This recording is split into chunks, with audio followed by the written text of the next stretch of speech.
Hi, I'm Mummy Dear. In today's video, we'll be preparing you mummies to start your toddler in daycare. Stick around!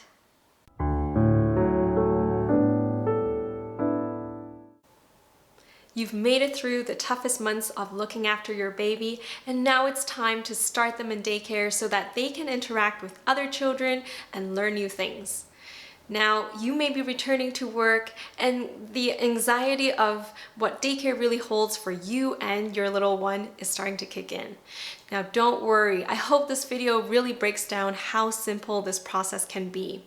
We'll start with a few tips that are great to keep in mind, and then we'll jump right into the daycare essentials checklist. Tip number 1. Make sure your child is up to date with their immunization because you'll need to provide a copy of this in order to start your child in daycare. Tip number 2. You'll be required to bring a lot of items for your little one, so in case you don't want them to be confused with the other kids, make sure you get some really durable labels. If you're from Canada, I would recommend that you get them from Mabel's labels. These are extremely durable. They're laundry, dishwasher, and microwave safe. I got some really nice and cute ones for Arden, as you can see here. But the most useful ones are the ones that comes in this size, I find, because then you can really stick them on anything. Their clothes, their shoes, their bottle, anything you want to return to you at the end of the day. Tip number 3.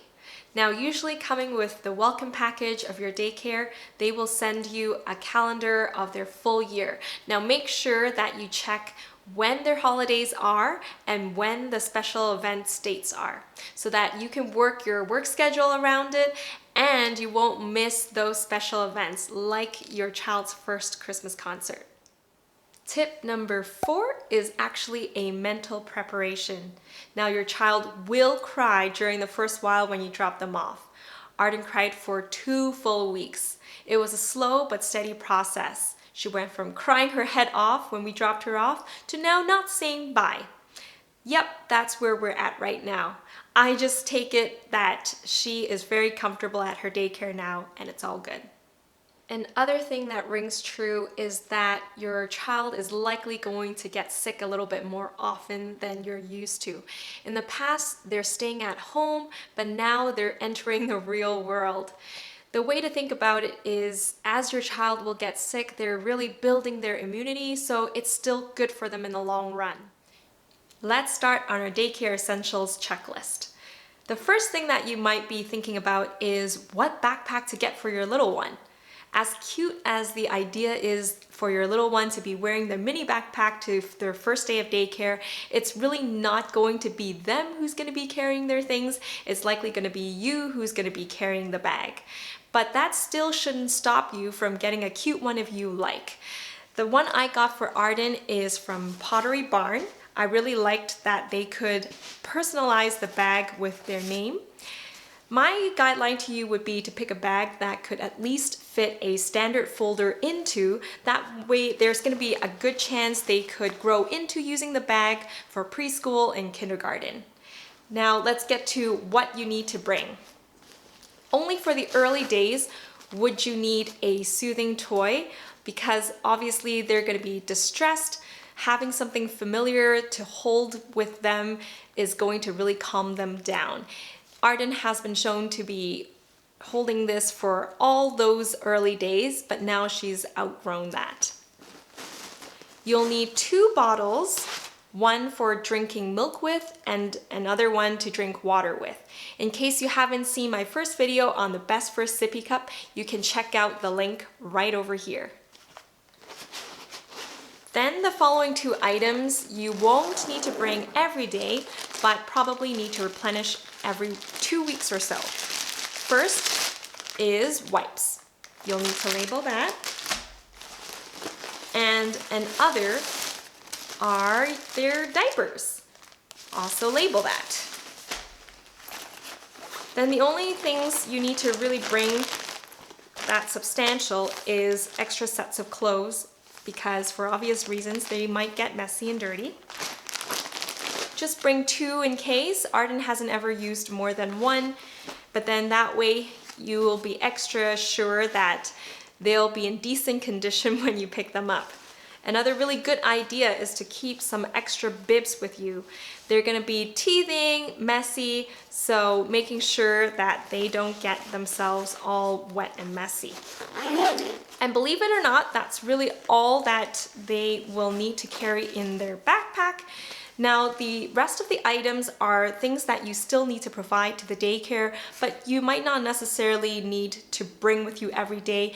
They'll keep them at the daycare and maybe have you only wash a few items at the end of the week, only to bring back the next week. Let's jump into that. You'll be required to bring a bedsheet and blanket for your little one to nap with.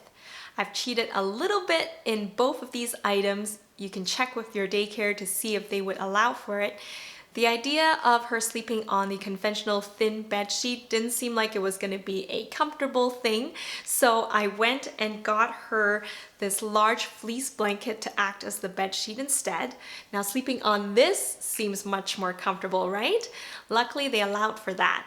Another thing I wanted to make sure was that she wasn't going to kick off her covers. Now, one way to ensure that is for them to wear sleep sacks. And that's how Arden sleeps at night anyways. Obviously, for the colder months, you want to go with the thicker plush sleep sacks like this one here. And for the warmer months, you want to go with the thinner cotton ones like this one here. They would have to be willing to put that on for her, which they were, and I was very happy with that. Another thing you need to provide is a feeding bib. So for feeding bibs, you want to go for either the silicone or the plastic ones like this one here from Baby Bjorn, because these are easy to clean and wipe dry. If you go for the fabric ones where they wear, then they'll need to be cleaned and they might not be dry for the next meal. So imagine that. You'll also need to prepare a diaper cream. I have a tube of Peniton left with the daycare so that they can use that when Arden does break out with a rash. They'll need indoor shoes. The mistake I made with Arden was she was wearing these baby shoes in the beginning, which have fabric soles. These aren't actually the best for them to develop their gross motor skills in. What you want are shoes that have sturdier rubber soles like these ones so that they really get the support they need. The last remaining items are season dependent. So if it's summertime, then you'll need to provide hat and sunscreen. And if it's wintertime, you'll need to provide proper winter gear. With proper winter gear, all you need to make sure of is that their mitts, their boots, and their snowsuit is waterproof. So, wasn't that simple? We've went through our full checklist to prepare you and your toddler for daycare. If you like videos like this, please click the like and subscribe to this channel. Hit that notification bell as well so that you won't miss the next video. Until then, I'll see you in the next one. Bye! Pika! Boo!